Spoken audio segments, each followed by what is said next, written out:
It's very important that you guys get sunlight every single day. It's vital to you guys' health. The same way it's vital for humans to stay active and exercise. And did you know that exercising reduces your chances of high blood pressure as well as stroke? Yes, Lavender. Oh, I'm so sorry, I didn't see you guys there. Well, this is awkward. I know what this looks like, okay? And I'm not a crazy lady. It's just that I like to talk to my plants because I think it helps them grow to hear my voice. Isn't that right, Lavender?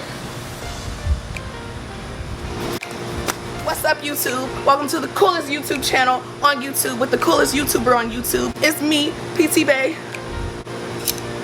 And I'm studying for my midterms. And you get to study with me.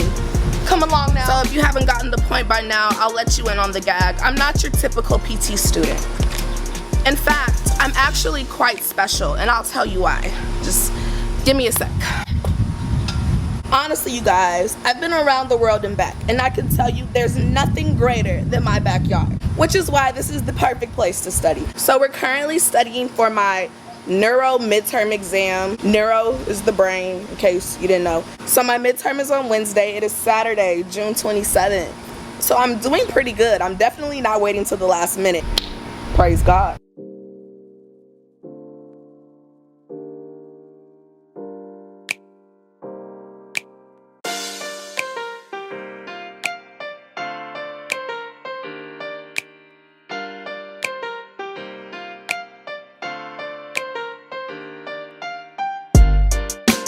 So I'm currently going over a lecture about stroke. So what I like to do is when I'm studying, I go through and I write important questions on each slide. So as I go through it the second time, which is what I'm doing now, read the questions, and then it's like I just try to brain dump everything I can. So the first question is, what is a stroke?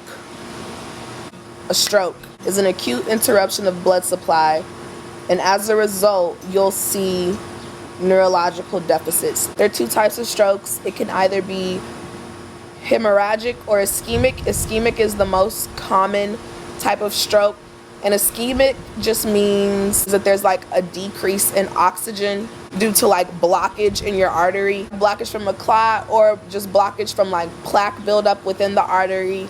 And then a hemorrhagic stroke is the one where you have a brain bleed. A hemorrhagic stroke, the symptoms progress much more rapidly than an ischemic stroke because it's like an active bleed inside of your brain happening. So like that's making your symptoms worse very fast. And then it could be caused from stuff like head trauma. So if someone, I don't know, was in a car accident and it popped one of their arteries, they would be having a hemorrhagic stroke. It can be caused from like a brain tumor popping. It can be caused by high blood pressure, I want to say. Let me look at my notes. Okay, so high blood pressure, trauma. Oh, I missed like bleeding disorders, like hemophilia, also rupture of a AVM. Okay, cool. We learned about cardiac embolisms, which are clots that form in the heart. And then from there, they can get pumped into the brain, which could cause a stroke. Different reasons why a clot may form in your heart could be like infection of the heart valves, and like a little piece of the infection could break off. There was also, if you have AFib, atrial fibrillation. Atrial fibrillation was the most common cause of a cardioembolic stroke. That is important to know. Okay. PT Bay tip when studying for PT school. So obviously on the midterm, they're not going to ask me questions about all of the types of clots you can have, right?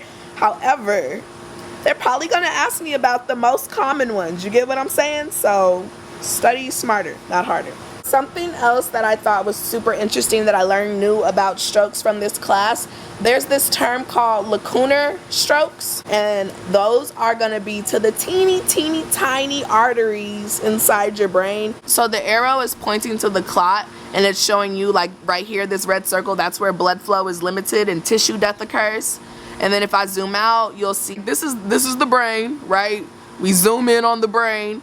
This is like the basal ganglia area. You zoom in even further to that teeny tiny artery that's not getting blood flow. That's a lacunar stroke.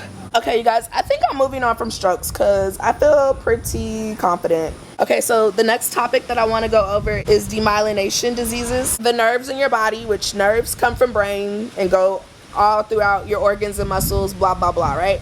So they have this stuff around them called myelin sheath, which is like a thick, fat tissue just to protect the nerves and help signal transmission go faster. You have some conditions where the myelin sheath can be disrupted or damaged, and that's called demyelination. So if you have myelin sheath, you are myelinated.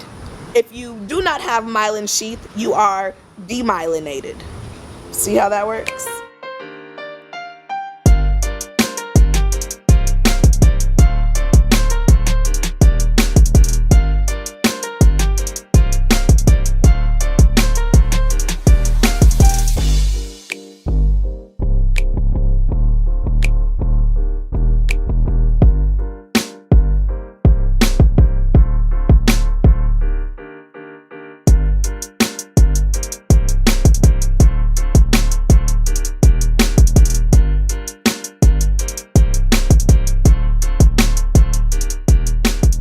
I just finished going over that lecture. It's 37 slides. It took me about 10 minutes to get through the lecture. A lot of the slides are just pictures, so I mean, you don't really need to read them.